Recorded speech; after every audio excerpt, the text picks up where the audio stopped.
Hello everyone, this is Jacopo, CEO of Dynamite Studios, here with the second feature spotlight update for the upcoming Winter Alpha. I've decided to do this on video because there's really a lot of information that I need to deliver, and I think that it's more enjoyable for you to watch a 15 minutes video rather than reading a 2,000 lines long blog post, and it's also a lot easier for me to make, so let's roll with this. And let's cut to the chase and get straight to what I need to talk to you about, which is how we are overhauling the city system, starting from how we are changing the map of Mir. If you're new to Fractured, Mir is one of the 9 continents that are planned for the game. It's on the human world Synthesia, and it's about 55 square kilometers in size. Here I'm going to show you everything in engine. So this is actually a screen from the Unity engine, which is our front-end engine. I mean, if you played Fractured already, you know how large this world is. If you don't, let me show you a grid. Each tile of the world is about half a square kilometer. So if you want to walk from here to here and all the way back following the coast, let's say, it's going to take you like 3 or 4 hours on foot. It's faster on horse, but this gives you an idea. To give you an even better idea, let me zoom close to a starting area. Now, as you can see, I'm only showing terrains in here. I can't show you all the assets of the world because it would be way too heavy. But what I can do is actually load a couple tiles only.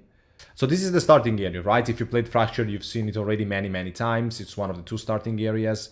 This is the bank, tailor shop, town hall, and so on. I've placed already a dummy in here that's pretty much as tall as a character. And so let's look at this. Let's zoom out.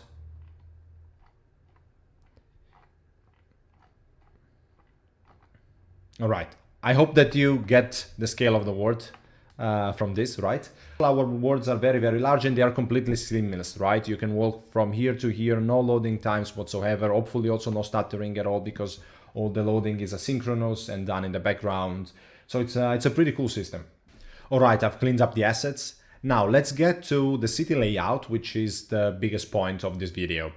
Let me show you something that is going to help you understand how the world was configured in the previous test. Cities were introduced in the summer of 2019, so about 7-8 months ago. Here I'm revealing the areas of terrain that are not flat, where players cannot build. And the reason I'm doing so is to show you where city areas used to be located before. And it's pretty visible, right? You have a large city spot here, and then 1, 2, 3, 4, 5, 6, 7, 8 small areas all around here. Now, as you can see, there used to be many cities, right? I mean, 9 cities in such a small area is really a lot. And we faced some criticism, rightful criticism, because of that, both from the PvE and the PvP community. The PvP community mostly complained about the fact that once city conquest and territory control would be introduced, which is in the Winter Alpha, so very soon, everybody would be able to get a city, right? It's easier, it was rather inexpensive. There used to be 121 city territories in the whole continent, so there would be very little incentive to conquer a second area, yeah, there was no prestige basically associated to owning a city. Now, the PvE community instead mostly complained that city would very quickly feel quite empty because, as I said, many cities, very easy to conquer, I mean, many very easy to claim. So in the end, maybe a very small group of players would get them, say 5 or 10 people, and maybe they would quit after 1 or 2 weeks and the city would be deserted and with just a few buildings and a couple houses built, which was pretty sad to look at. So we needed more commitment to get those cities for sure. And also another very big criticism was that in order to do something in the world, you had to be part of a city. Now, in the previous 2 tests, you were able to live either inside of a city, but to do that, you needed to apply as a citizen and be accepted by the governor, or you could live outside in one of the free land parcels in the world, which I can show to you right now. Here, this chickenpox-like configuration was the land claims. All right, there used to be about 1,500 more or less. Now, even if you lived inside of a city, you could do very little alone, because you could do almost nothing inside of your own home. And well, you had to share all the shops with other players, which meant that other people could come and steal your resources. You couldn't process resources at home, like building tanning tubs or smelteries to process ores into ingots at home. So it was, yeah, I mean, many people said, oh, this is a game only for large guilds. If you're solo or with a small group of players, you can't do anything. And in a way, it was true in the previous tests, and that's what we are trying to fix with this new test. So let's hide the slopes, and let's show you the new configuration of the world. So here we go. Territories. Now, the configuration of the world is really, really, really very different now. Never mind about these areas with this peculiar pattern. These areas are the points of interest, so like open world dungeons or PvE regions. This is the very famous Hardwood. This huge one, which is several kilometers wide, is the also very famous Veil of Shadows, and so on. And let's focus on the one with the solid pattern, which are the territories or regions. Now, there are 36 regions inside of Mir right now, starting from the Winter Alpha, and each region contains one city. This means the total number of cities has gone down from 121 to 36, so much, much, much fewer than there used to be. As you can see, regions vary greatly in shape and size also, and they also vary in the amount of points of interest they contain. So some are naturally more attractive and some are naturally less attractive. Also, another very important parameter to consider when you decide where to settle is how many neighboring regions one specific region has. So for example, this one has 1, 2, 3, 4, relatively hard to conquer. But if you get this one, for example, it has 1, 2, 3, 4, 5, 6. So it will have to sustain the attack of 6 neighboring regions. We're going to get to that in a future video about city conquests and PvP specifically. But, you know, that's just something to consider. Now let's get to one region whose layout has already been done, or at least partially done, this one here. Now let's talk about all you can see in this portion of the world, all these areas with different colors, starting from the blue one up here. This one used to be a resource node. First big change, resource nodes are no longer connected to a specific city. Everybody can go inside of them and extract resources. So if you live, let's say here, you have a house in this residential area, you go here, you take some ores, I think it's copper and tin in this mine, you bring them to your place, you process them, you can do it. Now I know some of you may be like, but what if me and my guild own a city here and then our enemies come here and take away our minerals? Well, first of all, you can kill them because open PvP is a thing now. And anyway, if the other guild has its base somewhere here, it's going to take them like 1 hour to come here and take the resources with wagons and bring them back. So it's really not doable, or anyway, not convenient, right? So you will be able to harvest these minerals and control the territory and harvest because you're close. Distance really matters. Now, these areas are points of interest for PvE. We don't really care for this video. I think it's trolls, sea trolls and mountain trolls. This is just for exploration and unlocking knowledge points. So it's a personal thing. Second type of area is the yellow one here. That's a farming area. And this is exclusive to the citizens of the city, since farming is a city thing anyway. It's used to pay for the maintenance of cities. So each city has its own farming area or more than one. The level of fertility of the ground changes according to the region of the world. This region is not really fertile, I think. So the city will struggle paying for maintenance at high levels. However, other cities will have a surplus because they will produce more than they need, and so trading will happen. Trading between cities is very important. Third type of area, the green one here. You can see many personal land parcels, and this is a residential area. Now, inside of a residential area, everybody can claim a land parcel, by paying 2,000 gold. That's going to be the price, as long as the center of the city has been claimed. So if a group has claimed the city, then everybody can settle here. And again, I can already hear some of you saying, but what if my enemies come and settle here? Well, they can, but again, you can kill them. So it's going to be a very hostile environment for players who are not friendly to you if they come live close to your city. Then this is an harbor. Unlike before, harbors are no longer part of a city, they are just part of a region, and they are functional from the beginning of a test. This means that you can actually teleport from one harbor to the other, disregarding whether the city nearby has been claimed or not, which that was a problem in the previous test, right? Where many large cities were not claimed and harbors not functional. That was damaging the gameplay quite a lot. And now to the last part, the most important one, I guess, the city itself. A city area is now a bit larger than how small cities used to be.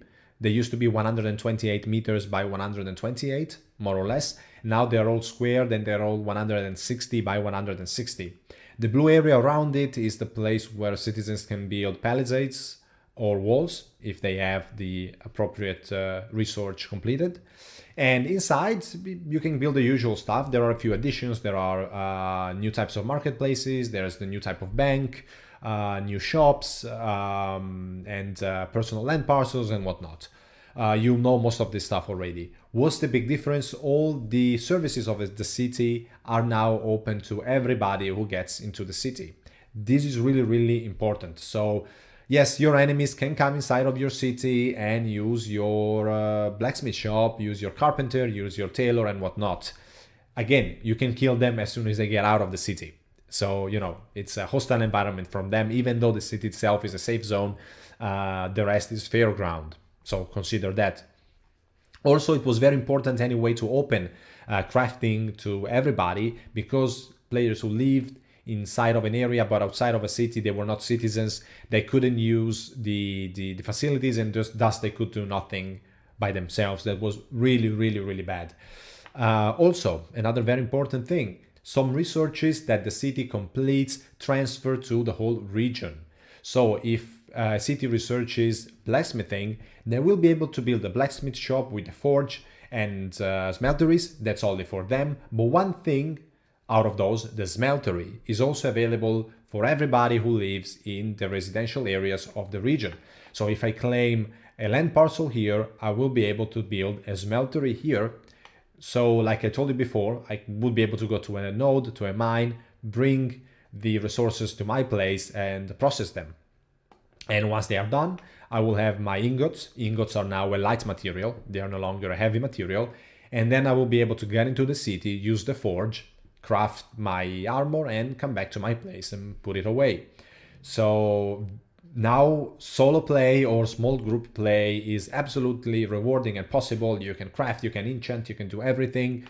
It's really, I think, a much better environment for small groups, the game as a whole.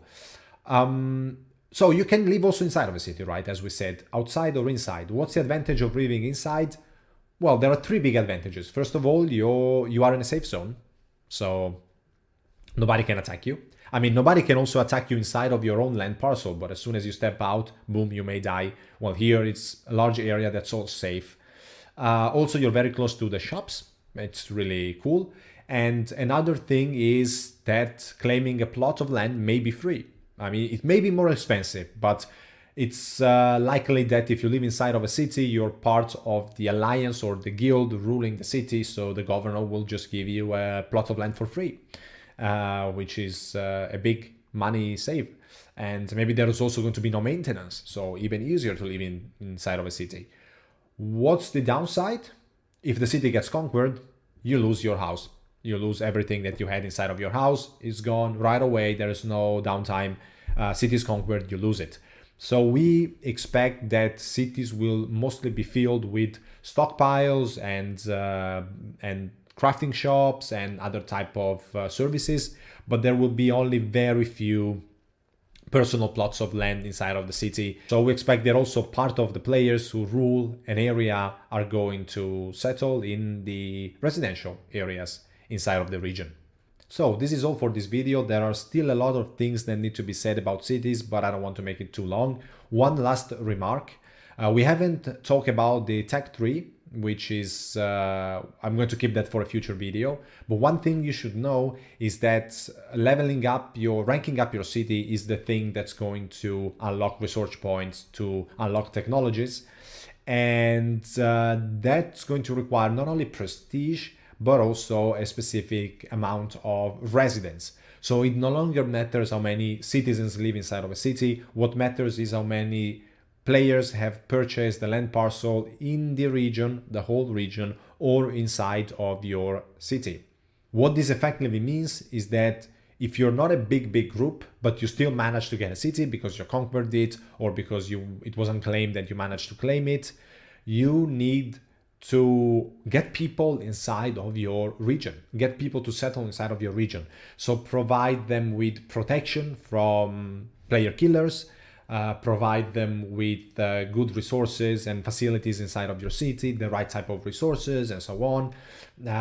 If you just have say a very military city and you don't make some essential resources, players all around it may decide that, you know, they don't like this place anymore and they're just going to go somewhere else, live somewhere else, and that's going to prevent you from leveling up your city. So as you can see, even though there is no direct connection between the people living in a residential area and the people controlling and living inside of a city, there is still an indirect connection related to the tech tree, which makes it important for you as a governor to satisfy both your guild, but also the players of the whole region. That's it. I hope you can see how being a solo player or a small group is going to be way better in the upcoming Winter Alpha, and also how owning a city as a big group of players, or as a group of competitive players anyway, is going to be way more rewarding because there are fewer cities and because of the more complex social structure that now exists inside of cities and between the city and the region they control and the neighboring regions. Again, there's a lot that still needs to be said about the tech tree. For example, we've just mentioned it about city conquests, sieges, and the new marketplace, and a lot of cool stuff that's coming. But really, this video, I think it's way too long already. So enjoy and see you soon.